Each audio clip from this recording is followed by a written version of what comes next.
Hello everyone, welcome to you all on KRK Academy। साथियों, आज आप सभी बच्चों का मैं इस CAPF UPSC स्पेशल बैच में बहुत बहुत स्वागत करता हूं। मेरा नाम अमन अर्जुन सिन्हा है और मैं पिछले 15 वर्षों से UPSC सिविल सर्विसेज के एग्ज़ाम में जियोग्राफी की क्लासेस को ले रहा हूं।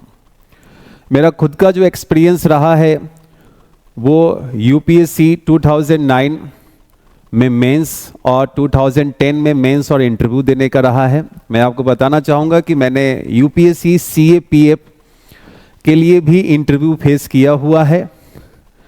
इवन CDS के लिए भी मैं 2 बार कॉन्फ्रेंस गया हुआ हूँ। तो एक अच्छा अनुभव रहा है खुद का। दूसरा कि पिछले 15 वर्षों में जो ज्योग्राफी एज ए सब्जेक्ट के रूप में मैंने जो क्लासेस लिया है, तो एक एक्सपर्टाइज जो कंटेंट है वो आपके सामने यहाँ पर मिलेगा। इस बैच की जो विशेषता है, जो फीचर्स है, बेसिकली मैं थोड़ा सा उसको डिफाइन कर दूं आप लोगों को कि आपको कम समय अवधि में बेहतर कंटेंट के साथ आपकी तैयारी को मजबूत किया जाए। जी हाँ साथियों, मैं आपको बताना चाहूँगा कि UPSC CAPF को लेकर जो KRK एकेडमी और आप सबके चहेते जो अपने शेषाद्री जी हैं, तो चीज़ें आप लोगों की जानकारी में आगे आते रहेंगे। उनके साथ में बहुत सारे नोटिफिकेशन और इन्फॉर्मेटिव वीडियोस सर ने बनाए हैं अपने YouTube चैनल जो कि KRK एकेडमी के नाम से हैं। आप लोग ज़रूर सब्सक्राइब कर लें। वहाँ पर आगे भी आपको बहुत सारे इन्फॉर्मेशन और आगे प्रीवियस ईयर्स क्वेश्चंस, कुछ कंटेंट वाली वीडियोस भी आपके सामने में आते रहेंगी। दूसरी चीज़ कि जो अपनी टीम है, जो KRK एकेडमी के प्लेटफॉर्म पर आपको ओवरऑल जनरल स्टडीज़ की क्लासेस प्रोवाइड कर रही हैं, उसमें अपने साथ दीपक पांडे सर जनरल साइंस की क्लास को लेकर और साइंस एंड टेक के क्वेश्चंस को कवर करेंगे। वहीं रितेश सर आपको इंडियन हिस्ट्री में एंशिएंट, मेडिवल और मॉडर्न के सेगमेंट को कवर कर रहे हैं। अंकेश पांडे सर इकोनॉमी के कंसेप्ट को लेकर आपके साथ में होंगे और अपने आलोक सर इंडियन पॉलिटी के सेगमेंट को लेकर आपके साथ में होंगे। तो ये हमारी GS की पूरी टीम है जो आपको एक शानदार कंटेंट। अब मैं आपको बताना चाहूँगा कि ऐसे तो कोई भी बुक्स पढ़ने की ज़रूरत नहीं पड़ेगी साथियों, ट्रस्ट ऑन मी। और जिस दिन सारी क्लासेस आप एंड कर लेंगे, you will realise that you are more enough sufficient to solve all kind of questions whatever they have asked in the last 10 years and what is coming to you in near future exam। वो सारे questions आप easily बना पाएंगे। तो एक जो इस batch की जो अगर मैं एक खासियत बताना चाहूँ आपको कि जो कंटेंट मैं 120 घंटे में पढ़ाता रहा हूँ, वो कंटेंट आप यहाँ पर 65 to 70 और अराउंड 70-75 आवर्स में आप यहाँ पर चीज़ों को देख रहे हैं।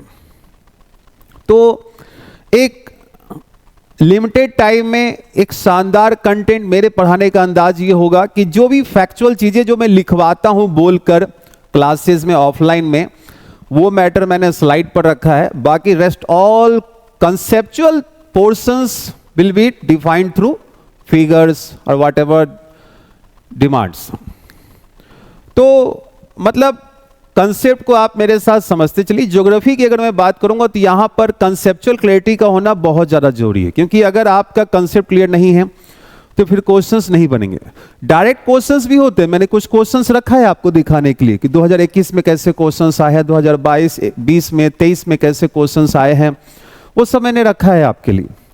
2024 में कैसे क्वेश्चंस आए हैं, तो उससे एक आपको आइडिया मिल जाएगा और कैसे पढ़ाई करते हैं, कैसे आप पैरामिलिट्री फोर्सेस में असिस्टेंट कमांडेंट के पोस्ट पर जा सकते हैं। पहले ये एग्ज़ाम गर्ल्स के लिए नहीं होता था, अब ये गर्ल्स के लिए भी है। तो एक स्वर्णिम अवसर होता है कि क्लास 1 ऑफिसर बनने का मौका है, एसपी रैंक का जॉब आपके सामने में होता है। और कुछ नहीं, अगर आपने सिर्फ 4-5 महीने अच्छी शानदार इन कंटेंट को पढ़ लिया, रिवाइज कर लिया, ब्रशअप कर लिया और प्रीवियस ईयर्स क्वेश्चंस को लगा लिया, तो विश्वास रखिए जब आप एग्जाम में जाएंगे और एग्जामिनेशन हॉल में सीटेड होंगे, आपके चेहरे पर वो मुस्कान होगी। और मैं कहता हूं ना कि जब आंखों में अरमान लिया, मंजिल को अपना मान लिया, फिर मुश्किल क्या है आसान क्या है, जब ठान लिया तो ठान लिया। तो अगर आपका सपना है यूपीएससी सीएपीएफ क्रैक करने का, तो ये बैच आपके लिए है और आपके सपने को साकार करने में एक अहम भूमिका निभाने जा रहा है। मैं एक चीज और आपसे शेयर करना चाहूंगा। मेरे लाइफ में जो मेरा फर्स्ट स्टूडेंट रहा है, that's the Pradeep Lather from Jind Haryana. In 2011 he was selected in UPSC CAPF. Right now he is commandant in CRPF. जी हाँ साथियों, मुझे भी अच्छा लगता है और हम जैसे जितने भी जो टीचर फैकल्टी के लोग होते हैं, यही उनकी खुशियों का राज होता है कि आप जैसे बच्चे जब सिलेक्टेड होते हैं तो वो खुशी हमारे चेहरे पर भी दिखती है। तो आइए जानकारी करते हैं कि क्या अपने ज्योग्राफी के साथ यहाँ पर चीजें रहेंगी, कैसे मैं आपको यहाँ पर ज्योग्राफी पढ़ाऊंगा, क्या हमारी टेक्निक होंगी, उन सब मुद्दों को यहाँ पर जानकारी करते हैं। और सिलेबस क्या है ज्योग्राफी का, ठीक है। आइए पहला मैं आप लोगों को बताना चाहूंगा, क्योंकि ये एक लाइन में जरूर सबको बोलता हूं, क्योंकि आपको जो मैं कंटेंट दे रहा हूं वो यूपीएससी सिविल सर्विसेज का कंटेंट दे रहा हूं। जो आईएएस प्रीलिम्स में हम लोग कवर करते हैं, जहां तक भी सीएपीएफ के पोर्शंस की अगर बात की जाए तो आप हर साल के क्वेश्चंस उठा के देख लीजिए। यूपीएससी आईएएस का एग्जाम हो, यूपीएससी सीएपीएफ का एग्जाम हो, दोनों को मैच कीजिएगा, क्वेश्चंस आपको समझ में आ जाएंगे कि भैया लेवल वही लेकर चलना पड़ेगा, कोई और ऑप्शंस नहीं है। This was not other competitive exams, you have to focus on conceptual questions. Concept पर आपका फोकस होना चाहिए, अवधारणात्मक स्पष्टता का होना सबसे अधिक महत्वपूर्ण है।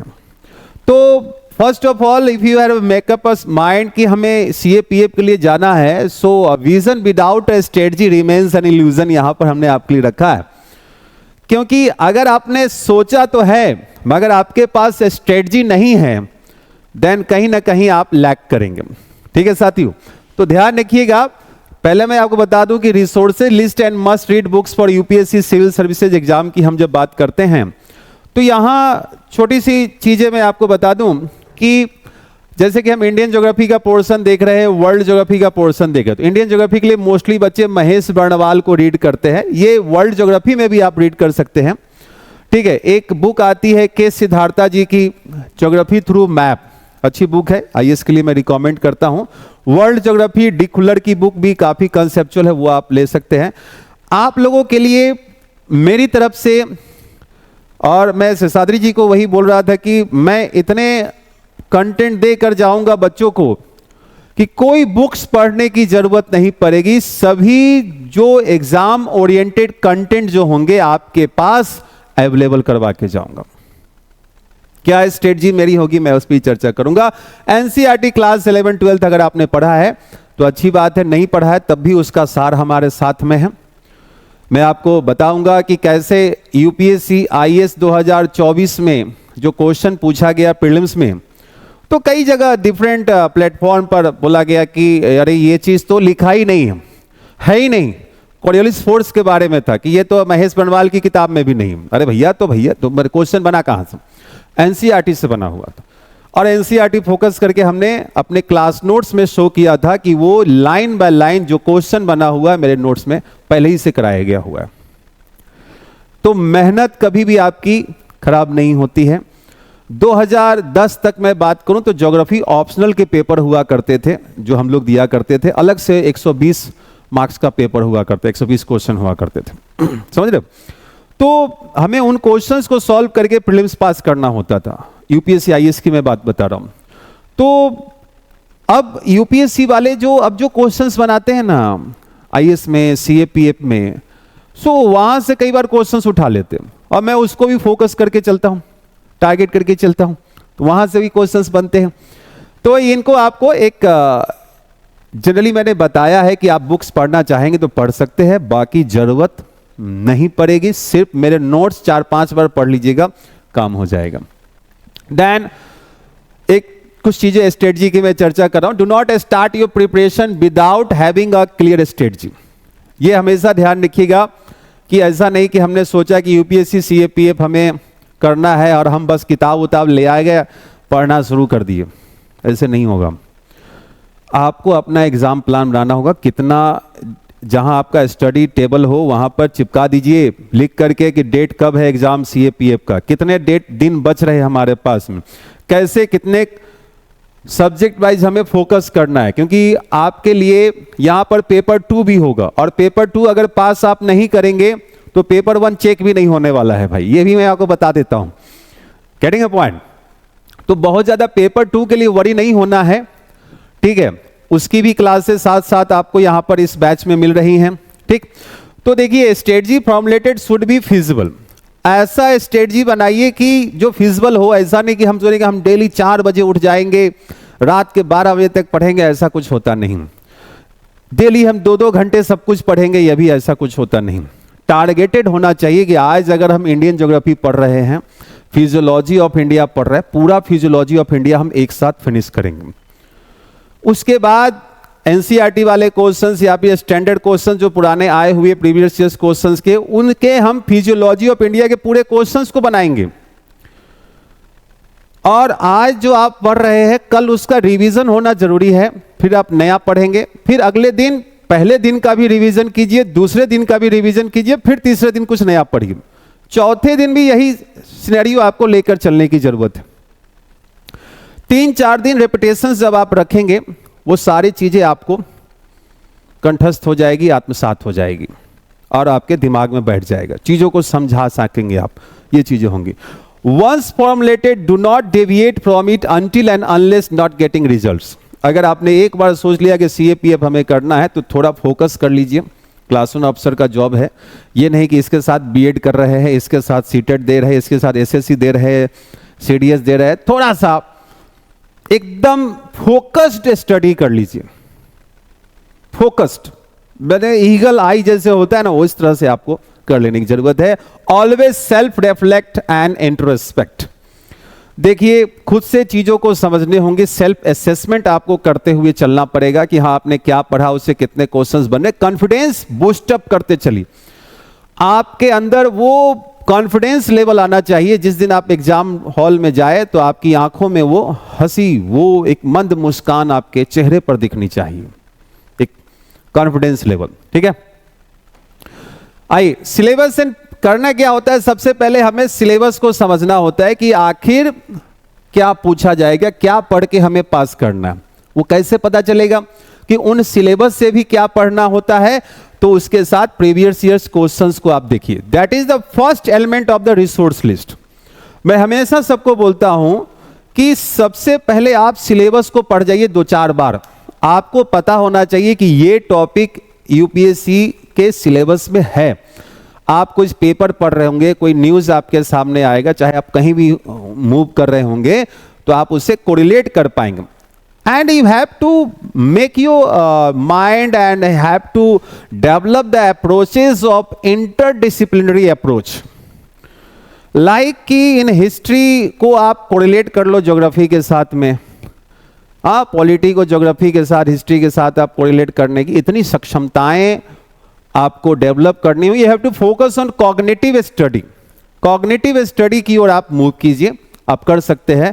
Trust on yourself first of all, ठीक है। Do brush up more, keep your resources relevant and limited. जैसा कि हमने बताया कि सारा कुछ आपको मेरे कंटेंट में ही होगा, मेरी टीम के कंटेंट में ही होगा, तो कुछ भी एक्स्ट्रा आपको पढ़ने की जरूरत नहीं पड़ेगी साथियों, ये मैं आपको बता देता हूं। कुछ भी एक्स्ट्रा एक बार विश्वास करके देखिए, क्योंकि अगर आप ट्रस्ट करते हैं जैसे आप मंदिर भी जाते हैं तो आपको एक आस्था होती है, आपका एक ट्रस्ट होना चाहिए। अगर आप हाफ माइंडेड जा रहे हैं, हाफ ट्रस्ट रखते हैं, तो वो चीज़ें नहीं हो पाती। एक बार आजमा के देख लीजिएगा, ठीक है। First NCERT, then advanced books and finally the value addition material. कहने का मतलब यहाँ पर है कि firstly we will go through the NCERT then the advance material. तो ये हम तो क्लास के साथ करवा देंगे। You have to enhance your study material through the value addition material. Value addition material that is the PIB resources. हाँ, कुछ करंट के रिसोर्सेज, लाइक अब मैं पढ़ा के गया आपको कि चलो भैया इतने टाइगर रिजर्व है, अब मेरे कोर्स फिनिश होने के बाद एक और नया टाइगर रिजर्व बन गया। So you have to be updated through the value addition. इसी को हम कहते हैं वैल्यू एडिशन। तो जब भी आप अपने नोट्स बनाएंगे, जो भी टॉपिक आप बनाते हैं, उसमें थोड़ा थोड़ा स्पेस जरूर रखिएगा, ताकि कुछ करंट का मिल जाए। वॉल्केनो पढ़ाया, एक नया वॉल्केनो फट गया किसी देश में, तो उसको कम से कम वहीं पर लिख लेना है। That's the way of study, क्योंकि you are preparing for UPSC level exam ना, तो इसके लिए आपको थोड़ा सा मेहनत करना पड़ेगा। समझिए कि नोट्स कैसे बनते हैं। एक स्पष्ट अच्छे नोट्स बनाइए, मेरे सारे फिगर्स को बनाइएगा जरूर, ठीक है। ये रिक्वेस्ट है आप लोगों से, जब भी आप मेरी नोट्स को पढ़ेंगे, आप सारे फिगर्स के साथ बना के एक बार पढ़ के देखिएगा। एक क्वेश्चन हिलेगा नहीं, एक क्वेश्चन इधर उधर नहीं होगा आपसे कि कुछ एक्स्ट्रा पूछ लिया जाएगा। सारे क्वेश्चन आप बना पाएंगे, ठीक है। Then once resource list is decided, stick to it and no matter what. That means कि जब आपने एक तैयारी आपने कर लिया, अब जैसे बच्चे क्या करते हैं, वो कई बच्चे में देखता हूँ 4 साल क्या 10 साल भी प्रीलिम्स नहीं निकलता यूपीएससी का उनसे, मुखर्जी नगर में। क्यों नहीं निकलता? हमारे ही पढ़ाए हुए बच्चे, किसी का एक अटेम्प्ट में निकल गया, किसी के 10 अटेम्प्ट में नहीं निकले, क्योंकि वो बच्चा थोड़ा थोड़ा पढ़ रहा है। थोड़ा सा पढ़ लिया, क्लास भी नहीं किया पूरा मेरा, मान लीजिए, तो भाग गया, कहीं घूमने चला गया, छोड़ ही दिया कि मोटिवेशन डाउन हो गया उसका कि नहीं यार हमसे तो हो ही नहीं पाएगा, फिर एसएससी कर लेते हैं, तो ये कर लेते हैं। ये नहीं होगा। Do not deviate your mind. Mind बिल्कुल स्ट्रेट रखिए, टारगेटेड रखिए, 5 महीने लगाइए, सिलेक्शन लीजिए और जाइए। आप जब इंटरव्यू फेस करेंगे वहां पे जरूर आपसे मुलाकात होगी, क्योंकि ये जो बैच है ये वीओडी बैच है, तो इंटरव्यू में आप लोग से डायरेक्ट मुलाकात जरूर होगी। क्योंकि मेरा खुद का एक्सपीरियंस है सीडीएस के इंटरव्यू का भी, सीपीएफ का इंटरव्यू का भी और आईएएस के इंटरव्यू का भी, तो तीनों लेवल का जानकारी है अपने पास में। कभी आप बैठेंगे तो जरूर उस पर चर्चा हम लोग करेंगे, ठीक है। चलिए आइए आगे की ओर चलते हैं। Whenever in need of some matter, अगर कोई भी कंटेंट कुछ नया आ गया मार्केट में, कुछ करंट में, तो उसको आपको क्या करना होता है कि गूगल पर चले जाइए और वहां पर उस लाइन को लिखिए या फिर इस वर्ड को लिखिए और साथ में उसके यूपीएससी डाल दीजिए, उसके भी कंटेंट आपको आ जाएंगे करंट बेस्ड। ऐसे मैंने अभी तक के जितने भी जो सीरियल्स के, प्रोडक्शंस के, मिनरल्स, इन सब के जो भी डाटा है सब मैंने रिसेंट आपको देने की कोशिश किया है यहाँ पर। अगर आप जब देख रहे हो कुछ डाटा अगर चेंज होता है तो you should have to verify with the Google और ऑथेंटिक साइट से आप इसको वेरीफाई कीजिएगा। अभी तो जरूरत पड़ेगी नहीं, अगर आप अगले 1 साल 1.5 साल तक हम बात करें तो सब वही रहेगा, ठीक है। तो आइए हम लोग अपने सिलेबस की ओर मूव करते हैं कि यूपीएससी में इंडियन और वर्ल्ड ज्योग्राफी के अंतर्गत में जो फोकस किया जाता है basically physical, social, economic geography of India and the world पर ही से ही क्वेश्चंस आपको दिए जाते हैं।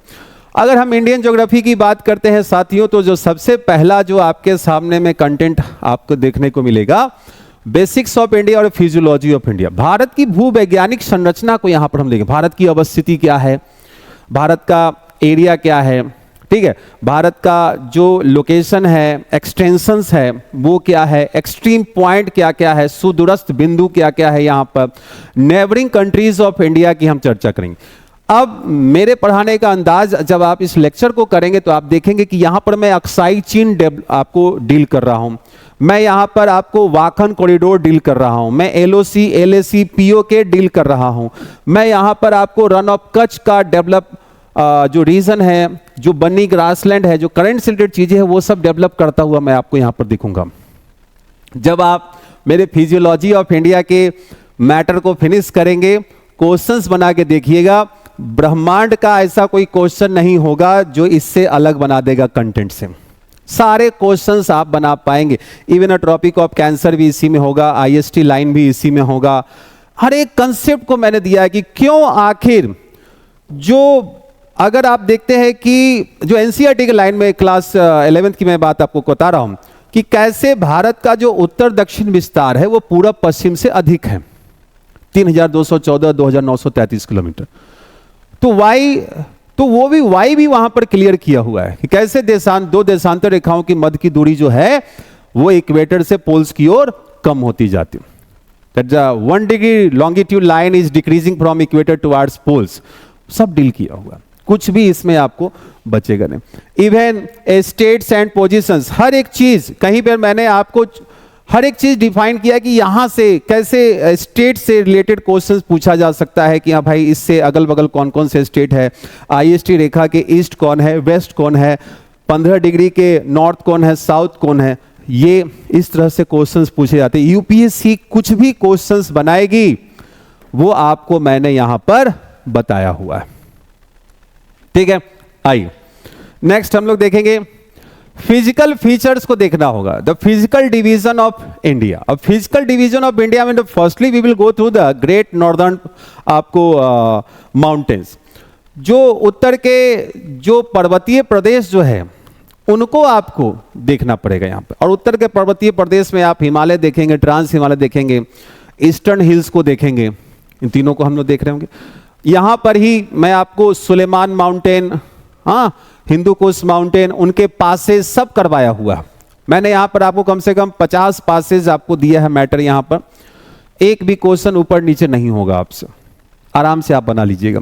ठीक है, then great north Indian plains जो है इसको मैं सॉइल के साथ डिफाइन करता रहा हूं हमेशा। ये आप सॉइल के साथ देख पाएंगे कि कैसे उत्तर का विशाल मैदान जो जलोढ़ मृदा का मैदान जो है उसकी वो बना कैसे है, किस काल में बना है, किस प्रकार से बना है, सब कुछ। अब जैसे हिमालय में आपको करवाऊंगा तो हिमालय का फॉर्मेशन कैसे हुआ है, हिमालय में किस प्रकार की वनस्पतियां है, स्नो लेवल कैसा है, हिमालय कहां पर चौड़ा है, कहां पर ज्यादा ऊंचा है, सब कुछ।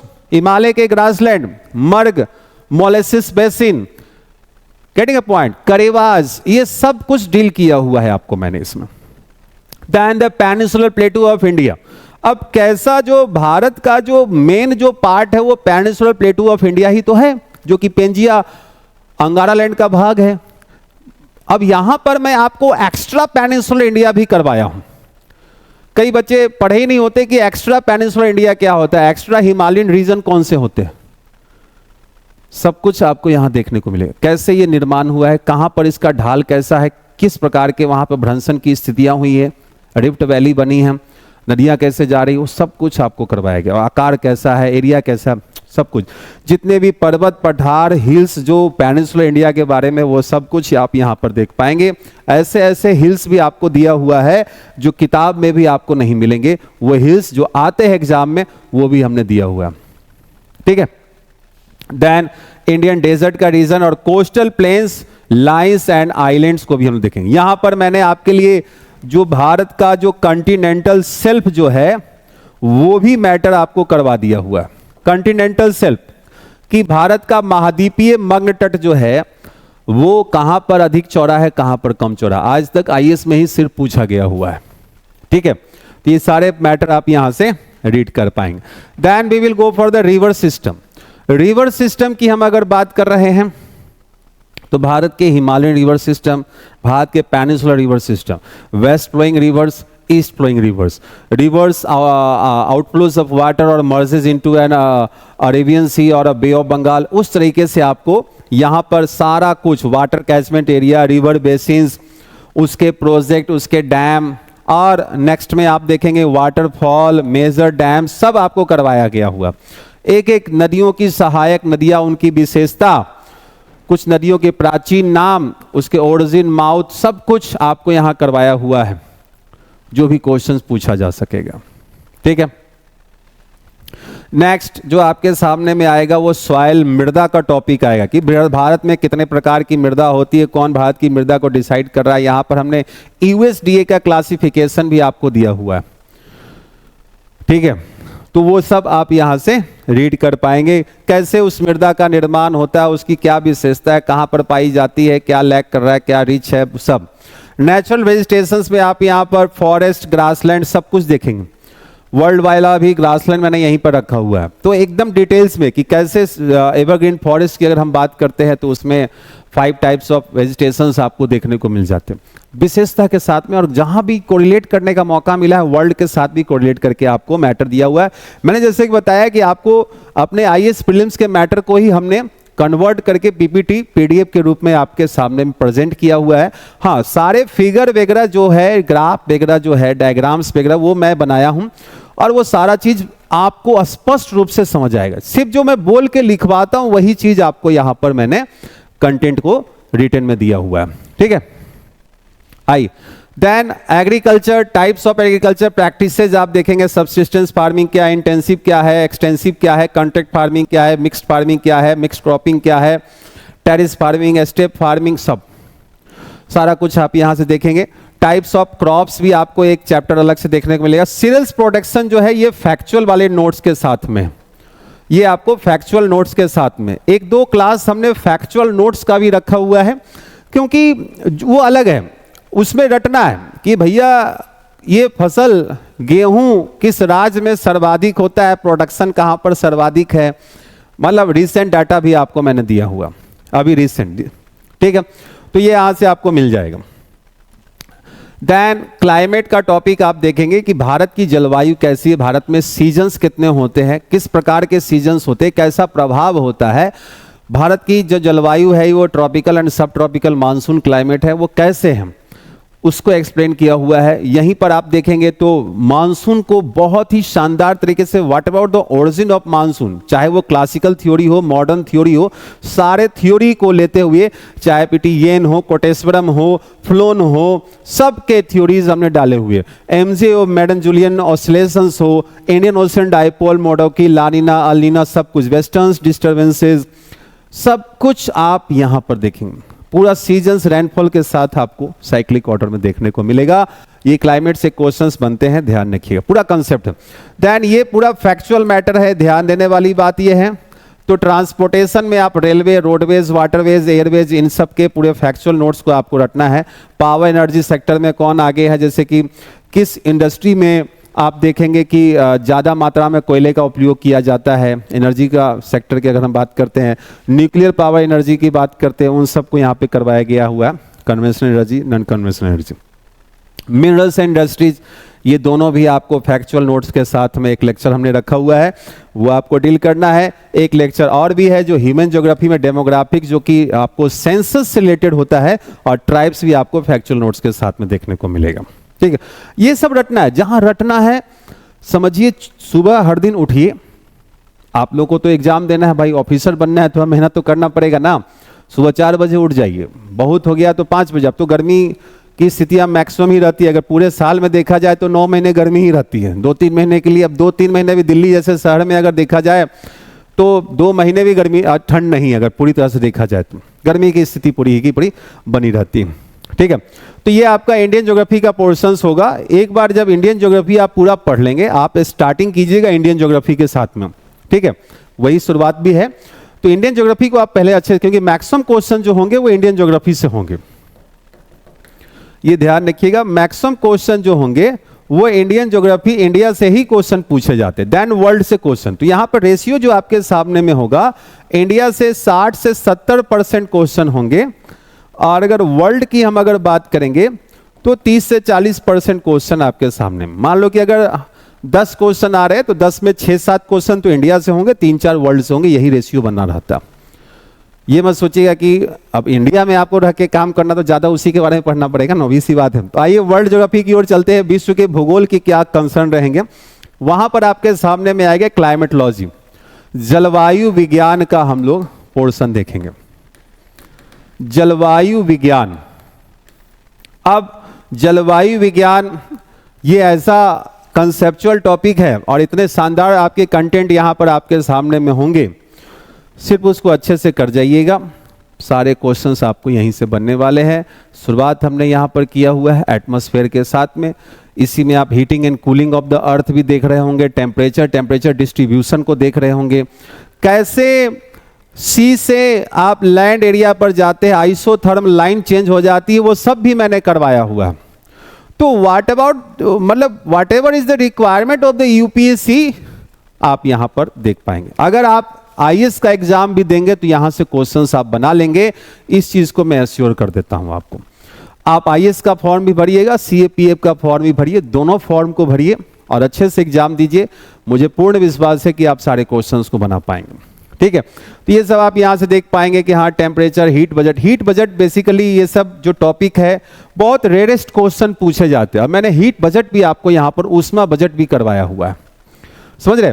Pressure belts of the earth, विश्व की वायुदाब पेटियां आप देख रहे होंगे, पवन के सिस्टम को, clouds and types of rainfall, humidity, cyclones, anti cyclones fronts, major climatic types and some questions about the air masses, इन सब को हमने कवर किया। ओवरऑल पूरा का पूरा टॉपिक आपको यहां पर कवर करके हमने दिया हुआ है। ठीक है, ओशनोग्राफी, समुद्र विज्ञान पर जब आप आएंगे तो समुद्र की जो आंतरिक भाग में जो लैंडफॉर्म्स जो पाए जाते हैं उसको हम लोग महासागरीय उच्चावच के रूप में लेकर आते हैं। महासागरीय उच्चावच, समझिएगा साथियों, महासागरीय उच्चावच। अब इसमें कैसे कंटिनेंटल शेल्फ है, कंटिनेंटल स्लोप है, कंटिनेंटल राइज है, ओशियनिक ट्रेंचेज है, डीप सी प्लेन्स और अबिसल प्लेन्स है, वो सब है। नेरेटिक पेलेजिक क्या होता है, बेंथस बेंथिक क्या होता है, फोटिक अफोटिक, जब आप पढ़ेंगे आपको मजा आ जाएगा और एंजॉय कीजिएगा। ये भले ही बैच वीओडी के रूप में है, बट इट्स माई प्रॉमिस कि जब आप वीडियो को देखेंगे और पढ़ेंगे यू विल फील कि मैं आपके सामने ही खड़ा हूं और आपके सामने पढ़ा रहा हूं। कोई भी डाउट आपके सामने नहीं आ पाएगा, क्योंकि हर एक डाउट जो आप पूछ सकते हैं, जितनी आपकी उम्र है उतने सालों से मैं डाउट ही क्लियर कर रहा हूं। तो ऐसा आज तक इतिहास नहीं रहा कि आप जब एक अच्छे कंटेंट को पढ़ लेते तो कुछ डाउट बचते हैं। सारा डाउट हम लोग पहले ही क्लियर कर देते, कुछ डाउट बनता ही नहीं। बाद में ऐसा होता है बच्चे से क्लासरूम में पूछते हैं बेटा कोई डाउट है क्या, कोई डाउट नहीं है सर, तो बनाओ क्वेश्चन, जी लो जिंदगी, और क्या ही है। ठीक है, देखिए, और कभी भी स्ट्रेस मत लीजिएगा, ये जीवन आपको मिला है, आपका जीवन बहुत अनमोल है। जॉब चाहिए क्योंकि आपको एक लाइफ में एक सिक्योरिटी चाहिए, क्योंकि कोरोना काल ने सबको जीवन में सिखाया कि भाई सिक्योरिटी का होना बहुत जरूरी है, चाहे वो जॉब सिक्योरिटी ही क्यों ना हो। ठीक है, हम लोग भी काफ़ी प्रभावित रहे कोरोना काल में एक साल, क्योंकि धीरे धीरे पैटर्न चेंज हुआ, ऑफलाइन से ऑनलाइन का सिस्टम आया। वो तो अलग बात है कि मैं 2017 से ऑनलाइन पढ़ा रहा हूँ, ठीक है, लेकिन फिर भी उस टाइम में अपना खुद का स्टूडियो वगैरह नहीं था, तो थोड़ी सी दिक्कत कि हम लोग ऑफलाइन वाले फैकल्टी थे, ऑब्वियस सी बात है। तो चीज़ें होती हैं, तो मुस्कुराते रहिए, अच्छे से पढ़िएगा, आपका सिलेक्शन बिल्कुल होगा। और मैं एक चीज़ जरूर बोल देता हूँ कि मुस्कुराना बहुत ज़रूरी है, टेंशन मत लीजिएगा। और आपके फैमिली वालों को भी ना टेंशन लेना है ना आपको डालने की ज़रूरत है। ठीक है, आराम से आप पढ़िए, ये कोर्स आपके लिए एक रामबाण का काम करेगा तो करेगा। और मुस्कुराती आंखों से दुनिया को जरूर देखिए, क्योंकि ये सबसे ज़्यादा जरूरी है। आपका आधा काम यही मुस्कुराहट आपकी कर देगी। ठीक है, आइए, तो महासागरीय उच्चावच, तापमान, salinity, ocean currents, waves and tides and coral reef तक मैंने किया हुआ है। कोरल रीफ के बाद इसमें जो एक कोरल ब्लीचिंग जो होता है, इस ब्लीचिंग वाले टॉपिक को मैं आपको कवर कर दूंगा किसके साथ में, तो ये आपको कवर हो जाएगा एनवायरनमेंट के साथ में। जब हम लोग एनवायरनमेंट इकोलॉजी वाले पोर्शंस पे होंगे, वहां पर मैं आपको एसिड रेन पॉल्यूशन सब तो कराना ही है वहां पर हम लोग आपको कोरल ब्लीचिंग वहां पर कवर करेंगे। ठीक है, चलिए यूनिवर्स की बात करेंगे। एक क्वेश्चन यहां से फिक्स होते हैं बनने, और इस एक क्वेश्चन के लिए दिस पोर्शन इज मतलब टू लेंदी, अगर लेंदी थोड़ा सा तो रहेगा ही रहेगा, कंसेप्ट भी है। मैंने यहाँ पर ओरिजिन ऑफ यूनिवर्स पूरा का पूरा एक्सप्लेन किया हुआ है, एक्सपेंशन ऑफ यूनिवर्स, ऐसे ऐसे थ्योरीज जो आपने कभी पढ़े नहीं होंगे, स्ट्रिंग थ्योरी, चाहे स्टैंडर्ड मॉडल हो, इवेंट होराइजन हो, सब करवाया हुआ, steady state theory, oscillation theory and the big bang theory, red shift theory सब करवाया हुआ है यहाँ पे आपको। जब आप पढ़ेंगे तो इन चीज़ों को आप रियलाइज करेंगे, सारे क्वेश्चन ग्रेविटेशनल वेव्स तक के क्वेश्चन हमने करवाए जो 2022 आईएएस में क्वेश्चन आया हुआ था। ठीक है, तो यहाँ पर सारे पोर्शंस आप देख रहे हैं, galaxy, stars, nebula, solar systems वगैरह, even latitude, longitude, solstice, equinox सब यहाँ पे आपको कवर है। अपने नोट्स को अच्छे से बनाइएगा, एक बार पढ़िए, जीवन में अच्छा पढ़िए।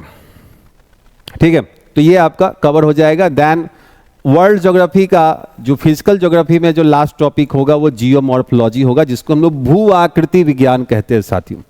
इसे हम लोग भू आकृति विज्ञान कहते हैं। Origin of the earth, interior of the earth, इससे बहुत कम ही क्वेश्चंस होते, थोड़ा सा मैं डील जरूर कर दूंगा इसको। Types and characteristics of rocks आप देखेंगे, फोल्डिंग एंड फॉल्टिंग है, वोल्केनिज्म, अर्थक्वेक्स, वेदरिंग, इरोजन, यहां से बहुत रेयरेस्ट चांस होते हैं क्वेश्चंस पूछने के, तो इसको भी हम लोग थोड़ा बहुत डील करके जरूर रखेंगे कि what about the depositional landforms अब like karst topography, aeolian topography, fluvial topography, नदी द्वारा निर्मित, पवन द्वारा निर्मित, चूने पत्थर के क्षेत्र में स्थलाकृतिक जो विशेषताएं होती है, चाहे वो अपर्दनात्मक हो, निक्षेपणात्मक हो, वो आप देख पाएंगे। डिपोजिशनल, इरोजनल सब आप लोग यहाँ पर हम लोग कवर कर लेंगे। तो यही फिजिकल ज्योग्राफी का पोर्शंस आपके सामने में होगा। रेस्ट मैं आपको जो टॉपिक प्रोवाइड करूंगा, एक नोट्स मैं आपको अलग से प्रोवाइड करूंगा। ये जो इंडियन ज्योग्राफी के आपको मैपिंग होगा, इंडियन ज्योग्राफी का, और वर्ल्ड का भी मैपिंग होगा। ये मैपिंग के नोट्स आपको अलग से दूंगा। कोशिश है मेरी शेषाद्री जी से, जैसे मेरी बात हुई है कि वाईटी के आपको एक कुछ जो क्वेश्चंस ये जो है ना, मतलब वर्ल्ड मैपिंग का एक सेगमेंट में अलग से आपको प्रोवाइड कर दूंगा। उसका एक अलग आपके सामने फोल्डर होगा, उसको आप कर जाइएगा। और वो आईएएस के लिए हमने करवाया हुआ था, तो उसको भी मैं बोल दिया हूँ, वो आपको एक बार अवेलेबल हो जाएगा, उसको भी आप चाहे तो कर लीजिएगा, कोई दिक्कत, क्योंकि कवर है, एक वो कंसाइज करके दिया हुआ था। अदरवाइज तो आपको सब यहाँ पर मैटर मिल जाएगा। ठीक है, ये पीडीएफ आपको मैं अवेलेबल कर दूंगा। हाँ, ये मैं आपको बता दूं, जैसे कि एग्रीकल्चर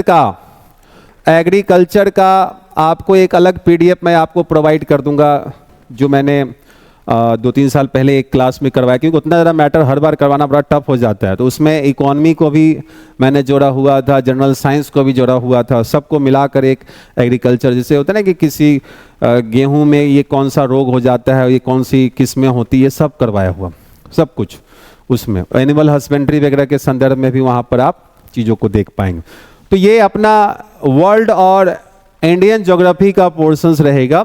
मैं छोटा सा ब्रीफ आप लोगों को यहाँ पर एनवायरनमेंट एंड इकोलॉजी का भी कर देता हूँ कि हाँ क्या क्या टॉपिक हम लोग इसमें भी आगे कवर करेंगे। ठीक है, एनवायरनमेंट इकोलॉजी से भी क्वेश्चंस बनते हैं। थोड़ा सा आप लोगों को करना क्या होगा, करंट अपडेट करके रखिएगा। जब भी आप एग्जाम दे रहे होंगे तो 6 मंथ का करंट थोड़ा सा ध्यान में रखिएगा। कई बार हो जाता है कि करंट बेस्ड क्वेश्चंस बनते हैं। ऐसे तो आपको मैं बता दूं कि बहुत ज़्यादा CAPF में ऐसा कुछ दिखता नहीं, थोड़ा बहुत ही रहता है, लेकिन हाँ आईएएस में तो काफ़ी ज़्यादा रहता है। अगर कोई आप में से आईएएस वगैरह भी आगे देगा तो थोड़ा सा ध्यान रखिएगा। तो इन सब भाग में आप जैसे खासकर गवर्नमेंट के जो साइट से जो डाटा होते हैं उनको आपको फॉलो करने की ज़रूरत है। अदरवाइज जो कुछ बेहतर शानदार कंटेंट होते हैं आपको एप्लीकेशन अवेलेबल गूगल वगैरह पे, उसको आप देख सकते हैं। ऐसे कई आर्टिकल्स भी होते हैं जिसमें डाटा वाटा भी गलत होते हैं, उन सब का थोड़ा विशेष ध्यान रखिएगा। आइए, तो एनवायरनमेंट इकोलॉजी की हम लोग बात करें तो सबसे पहले इकोलॉजी एंड इकोसिस्टम आपके सामने में आएगा, जहां पर हम लोग इकोसिस्टम को समझेंगे, कैसे जैविक और अजैविक घटक आपको होते हैं, food chain, food web, ecological pyramids, biogeochemical cycles, हाँ इन सब को देखेंगे। बहुत ज़्यादा इतना डिटेल्स जाने की जरूरत नहीं, कुछ जानकारी आपको होना चाहिए। ठीक है, इकोलॉजिकल सक्सेशन एंड प्रोडक्टिविटी भी आप यहाँ पर देख पाएंगे। तो ये सब हमने कुछ टॉपिक रखे हैं जो आपको एक बार देखने की जरूरत होती है। कई बार यहाँ से भी क्वेश्चंस बन जाते हैं कि हाँ प्रोजेक्ट टाइगर से क्वेश्चंस बन गया, प्रोजेक्ट एलिफेंट से क्वेश्चंस बन गए, इंडेंजर्ड स्पेसीज से क्वेश्चंस बन जाते हैं, बायोस्फीयर रिजर्व से क्वेश्चन, नेशनल पार्क से क्वेश्चन जो होते हैं ये सब बन जाते हैं, भारत के हॉट स्पॉट से क्वेश्चन बनते हैं। ये जो 4 हॉट स्पॉट जो आप जो देखते हैं उनसे क्वेश्चंस बनते रहते हैं। क्या होता है हॉट स्पॉट, कैसे नॉर्मन मायर्स ने इसको डिफाइन किया है, किन भागों में हॉट स्पॉट मिलते हैं, क्या बिहार, यूपी, झारखंड में हॉट स्पॉट है नहीं है, उन सब मुद्दों की हम लोग यहाँ पर चर्चा करेंगे। दैन एनवायरमेंटल पॉल्यूशन, तो सबसे बड़ा चीज़ है ग्लोबल वार्मिंग, तो खैर मैंने क्लाइमेटोलॉजी में भी डील किया हुआ है क्लाइमेट चेंज और ग्लोबल वार्मिंग को। यूट्रोफिकेशन कैसे होता है, सुपोषण, जैसे इसको हम लोग कहते हैं सुपोषण।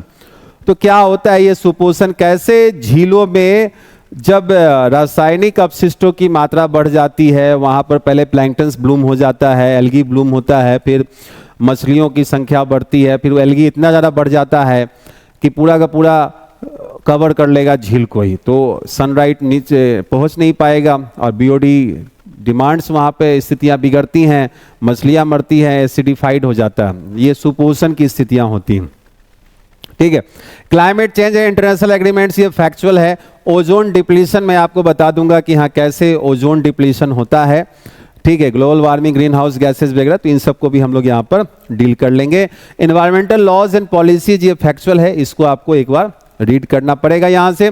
ठीक है, इसको आप एक बार रीड कर पाएंगे। And then the renewable energy and sustainable development, यहाँ से भी क्वेश्चंस कई बार देखने को मिल जाते हैं, तो इसको भी एक बार हम लोग कवर अप कर लेंगे कि हाँ सोलर, विंड, हाइड्रो, न्यूक्लियर, ऐसे तो हमने कुछ फैक्चुअल मैटर में डाटा पहले ही से रख लिया हुआ है इसका आपको, लेकिन फिर भी कई सारी चीज़ें मैं यहाँ पे बता दूंगा कि कार्बन क्रेडिट्स और green economy, sustainable development, SDG वगैरह क्या होता है भारत सरकार ने, ये करंट बेस्ड है। ये सब जितने भी आप देखेंगे ना, ये करंट से क्वेश्चन बनते हैं, ये सब आपको करंट से क्वेश्चन बनते हैं।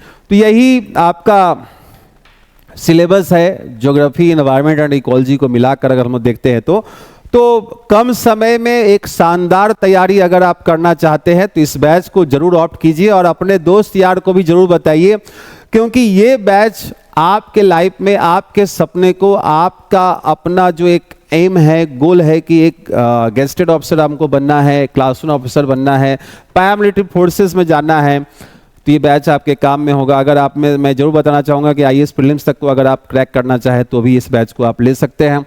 ईजिली आप क्वेश्चंस को यहाँ पर से बना पाएंगे, क्योंकि हमारी पूरी टीम ने जो मेहनत आपके लिए किया है वो आप जब पढ़ेंगे तो आपको चीज़ें लगेंगी कि हमारे 1 घंटे पढ़ाने के लिए हमें 4 घंटे स्लाइड्स बनाने पड़े हैं।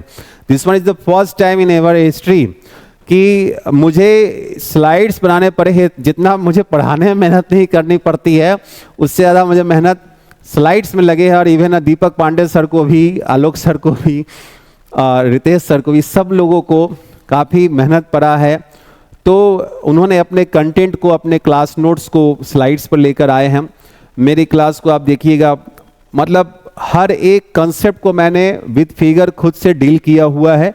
लिखवाने वाला काम हर चीज़ हमने स्लाइड पर दे दिया हुआ है। तो ये बैच आपके लिए बेहतर हो सकता है, ट्रस्ट कर सकते हैं आप इस बैच पर। शेषाद्री जी ऑलरेडी इन्फॉर्मेटिव वीडियोज़ और शॉर्ट वीडियोज़ आपके लिए लेकर आते हैं। कोशिश होगी आगे हम लोग भी यूट्यूब पर भी कुछ आपकी क्लासेस रेगुलर बेसिस पर लेते आते रहें, आपको बताते रहें, कि आपको गाइड करते रहें, मोटिवेट करते रहें। ठीक है, तो आज की इस इंट्रोडक्शन वीडियो में इतना ही। जुड़िए हमारे साथ एप्लीकेशन पर, KRK एकेडमी के एप्लीकेशन पर, बैच में, और फील इट द डिफरेंस। ये मैं जरूर एश्योर कर देता हूँ, आपके लिए कुछ वीडियोस हमारे फ्री ओपन होंगे एप्लीकेशन पर। You just go through the lectures of those topics and you will realize कि what about the content and what about the concept, whatever मतलब जो भी हमने रखा है ना टॉपिक अपने साथ में, सब्जेक्ट के जो कंटेंट रखे हैं, आप एक बार देखिए कि क्या ही शानदार कंटेंट आपको दिया गया हुआ है, विद एक्सप्लेनेशन, विद कंसेप्ट। ठीक है, तो चलिए इस वीडियो में इतना ही। और हमेशा ध्यान रखिए, मुस्कुराती आंखों से देखो तो दुनिया हसीन नजर आती है, वरना भीगी आंखों से तो आईना भी धुंधला नजर आता है। मुस्कुराते रहिए, अच्छे से एग्जाम आपका देना है। और वीडियो को गो थ्रू कीजिए, अपने नोट्स बनाइए। ऐसे तो डाउट कभी भी कुछ आएगा नहीं, लेकिन अगर उसके लिए भी मेरी चर्चा हुई थी जिससे सादी जी से, तो कुछ वीडियोज हम लोग रेगुलर बेसिस पर एप्लीकेशन पर आते रहेंगे आपके साथ में। अगर कुछ डाउट वगैरह होगा तो उसको भी हम लोग देख लेंगे वहाँ पे। ठीक है, चलिए तो फिर मिलते हैं, तब तक के लिए नमस्कार, धन्यवाद।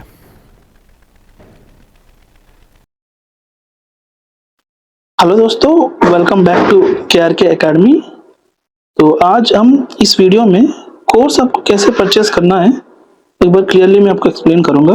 मैंने रिसेंटली जो हमने full course assistant commandant CAPF assistant commandant की जो एग्जाम है, तो उसके लिए एक कोर्स लॉन्च किए हैं, फुल कोर्स। तो वो आपको कैसे परचेस करना है देखते हैं हम। तो आपको पहले क्रोम पे जाना है, गूगल क्रोम पे। वहाँ पे आपको KRK krkacademy.in करके टाइप करना है। जैसे आप टाइप करोगे तो यहाँ पे दिख रहा है आपको, देखिए krkacademy.in करके वेबसाइट है, इसमें आपको क्लिक करना है। क्लिक करते ही आपको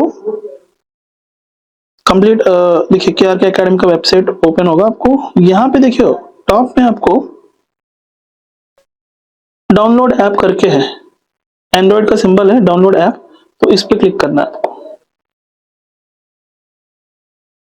क्लिक करने के बाद आपको यहाँ पे दिख रहा है आपको KRK एकेडमी करके है, तो इसको इंस्टॉल करना है आपको।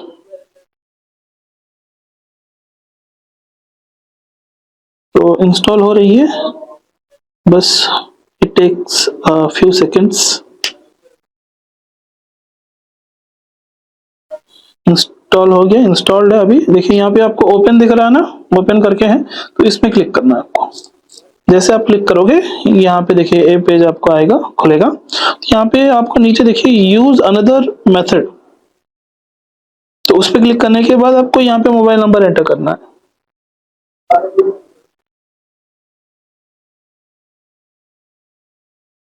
मोबाइल नंबर एंटर कर लिया, नीचे देखिए प्रोसीड सिक्योरली करके है, तो इस पे क्लिक करना है, इस बटन पे। आपको ओटीपी एंटर करना है अभी, यस। ओटीपी एंटर करने के बाद यहाँ पे नीचे देखिए आपको वेरीफाई ओटीपी करके है, ये वाला बटन पे आपको क्लिक करना है। क्लिक करने के बाद यहाँ पे देखिए आपको आपका नाम देना है, आप खुद का नाम यहाँ पे डालिए, ठीक है। तो मैं मेरा नाम डाल रहा हूँ, और नीचे आपको ईमेल आईडी,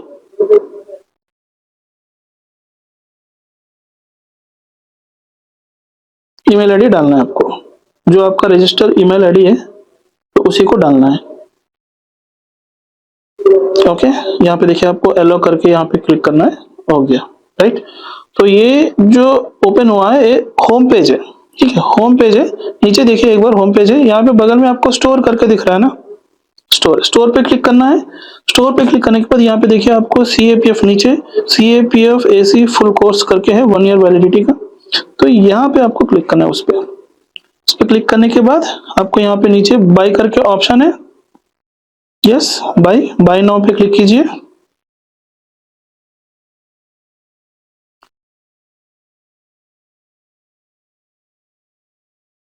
हो गया, तो डायरेक्ट आपका पेमेंट पेज आ गया। आपको पेमेंट पेज में आपको देखिए बहुत सारे ऑप्शंस हैं, फोन पे, गूगल पे, पेटीएम, ठीक है। आप card payment, EMI, net banking, EMI नहीं होता है तो नेट बैंकिंग कर सकते हो, वॉलेट, ठीक है, UPI के थ्रू भी आप कर सकते हो। उसके बाद आपको कोई एक चूज करना है आपको पेमेंट ऑप्शन, मान लो फोन पे, ठीक है। तो यहाँ पे आपको देखिए यहाँ पे पे करके आपको दिखाएगा, यहाँ पे नीचे पे करना है। पे करने के बाद क्लासेस होंगे कोर्स में, तो वो सारे अनलॉक हो जाएंगे। तो उसके बाद आपको कोर्सेस में कैसे जाना है, कहाँ पे आपको क्लासेस रहेंगे, कंटेंट कहाँ पे रहेगा, तो वो मैं आपको बताऊंगा, ठीक है। पेमेंट कर दिया हमने, ठीक है। पेमेंट करने के बाद देखिए ऐसे आपको ओपन होगा। यहाँ पे आपको नीचे जाना है, नीचे यहाँ पे देखिए आपको home, stores, charts and profile पे क्लिक करना है। उसके बाद आपको इन्फॉर्मेशन करके आएगा, उसके बगल में जो एक ऑप्शन है कोर्सेज करके, तो उसमें क्लिक करना है। जैसे आप क्लिक करोगे तो यहाँ पे जो आपने परचेज किया है बैच, तो वही बैच आपको, वही कोर्स आपको दिखेगा, उसमें क्लिक करना है। क्लिक करने के बाद आपको यहाँ पे देखिए ओवरव्यू है और बगल में कंटेंट, तो इसी कंटेंट में आपकी जो क्लासेस है वो सारे क्लासेस अपडेटेड है। देखिए यहाँ पे 2 फोल्डर्स हैं, एक पेपर 1 की फोल्डर है जिसमें आपको कंप्लीट जनरल स्टडीज़ की क्लासेस रहेंगे, आपको geography, general science, polity, history, economy, arithmetic, reasoning, इन सारे क्लासेस रहेंगे। देखिए एक एक करके सारे क्लासेस अनलॉक हो चुके हैं, ठीक है। तो ऐसे ही आपको बैक जाने से यहाँ पे और एक फोल्डर है जो पेपर 2 का फोल्डर है। तो ये भी आपको देखिए, यहाँ पे भी आपको सारी चीज़ें अपडेटेड है। एसए के टॉपिक्स, आर्ग्यूमेंट्स, रिपोर्ट, थीम्स भी है, ग्रामर की क्लासेस से सारी चीज़ें अपडेटेड है। तो ऐसे आप कोर्सेस में जा सकते हैं। तो इस वीडियो में मैंने आपको कैसे आपको परचेज़ करना है वो प्रोसेस बताया मैंने आपको, कहाँ पे आपको वेबसाइट में जाना है, लॉगिन करना है, कैसे आपको करना है, सारी चीज़ें मैं आपको बताया। उसके बाद परचेज़ करने के बाद क्लासेस कहाँ पे रहेंगे तो वो भी मैं आपको कम्प्लीटली एक एक चीज़ करके मैं आपको एक्सप्लेन किया हूँ। तो आई होप ये सारी चीज़ें आपको अच्छे से समझ में आए होंगे। तो अगर कोई डाउट है तो मुझे आप कॉल कर सकते हो, या फिर आप डायरेक्ट मुझे मैसेज भी कर सकते हो, व्हाट्सएप, टेलीग्राम, जो यहाँ पे अभी नंबर जो स्क्रॉल हो रही है तो उसी नंबर पे आप मुझे डायरेक्ट आप कांटेक्ट कर सकते हो। ठीक है, तो धन्यवाद दोस्तों, जय हिंद, थैंक यू।